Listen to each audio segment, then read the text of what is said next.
अकबर का साला हमेशा से ही बीरबल की जगह लेना चाहता था। अकबर जानते थे कि बीरबल की जगह ले सके ऐसा बुद्धिमान इस संसार में कोई नहीं है। फिर भी जोरू के भाई को वह सीधी न नहीं बोल सकते थे। ऐसा करके वह अपनी लाडली बेगम की बेरुखी मोल नहीं लेना चाहते थे। इसीलिए उन्होंने अपने साले साहब को एक कोयले से भरी बोरी दे दी और कहा कि जाओ और इसे हमारे राज्य के सबसे मक्कार और लालची सेठ दमड़ी लाल को बेच कर दिखाओ। अगर तुम यह काम कर गए तो तुम्हें बीरबल की जगह वजीर बना दूंगा। अकबर के इस अजीब शर्त को सुनकर साला अचंभे में पड़ गया। वह कोयले की बोरी लेकर चला तो गया, पर उसे पता था कि वह सेठ किसी की बातों में नहीं आने वाला। ऊपर से वह उल्टा उसे ही चूना लगा देगा। हुआ भी यही। सेठ दमड़ी लाल ने कोयले की बोरी के बदले एक ढेला भी देने से इनकार कर दिया। साला वापस लौट आया और अपनी हार स्वीकार कर ली। अब अकबर ने वही काम बीरबल को करने को कहा।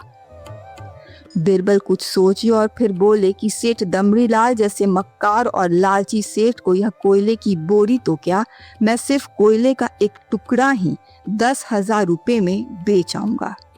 यह बोलकर वह तुरंत वहां से रवाना हो गए।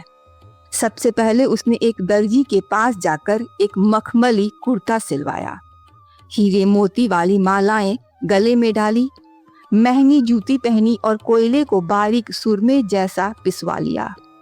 फिर उसने पीसे कोयले को एक सुरमे की छोटी चमकदार डिब्बी में भर लिया।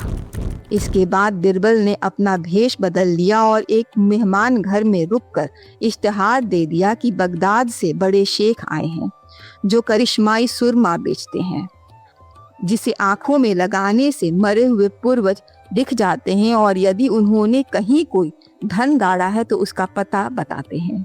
यह बात शहर में आग की तरह फैली। सेठ दमड़ी लाल को भी ये बात पता चली। उसने सोचा जरूर उसके पूर्वजों ने कहीं न कहीं धन गाड़ा होगा। उसने तुरंत शेख बने बीरबल से संपर्क किया और सुरमे की डिब्बी खरीदने की पेशकश की। शेख ने डिब्बे के 20,000 रुपए मांगे और मोल भाव करते करते 10,000 में बात तय हुई। पर सेठ भी होशियार था। उसने कहा मैं अभी तुरंत ये सुरमा लगाऊंगा और अगर मुझे मेरे पूर्वज नहीं दिखे तो मैं पैसे वापस ले लूंगा। बीरबल बोला बिल्कुल आप ऐसा कर सकते हैं। चलिए शहर के चौराहे पर चलिए और वहां इसे जांच लीजिए। सुरमे का चमत्कार देखने के लिए भीड़ इकट्ठा हो गई। तब बीरबल ने ऊंची आवाज में कहा ये सेठ अभी ये चमत्कारी सुरमा लगाएंगे और अगर ये उन्हीं की औलाद है जिन्हें ये अपना माँ बाप समझते हैं तो इन्हें इनके पूर्वज दिखाई देंगे और गड़े धन के बारे में बताएंगे। लेकिन अगर आपके माँ बाप में से किसी ने भी बेईमानी की होगी और आप उनकी असल औलाद नहीं होंगे तो आपको कुछ भी नहीं दिखेगा। और ऐसा कहते ही बीरबल ने सेठ की आंखों में सुरमा लगा दिया।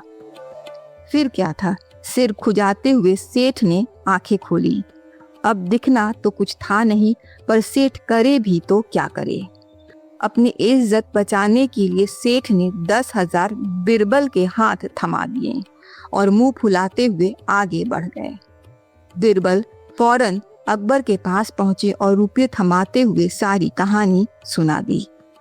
अकबर का साला बिना कुछ कहे अपने घर लौट गया और अकबर बीरबल एक दूसरे को देखकर मंद मंद मुस्काने लगे। इस किस्से के बाद फिर कभी अकबर के साले ने बीरबल का स्थान नहीं मांगा।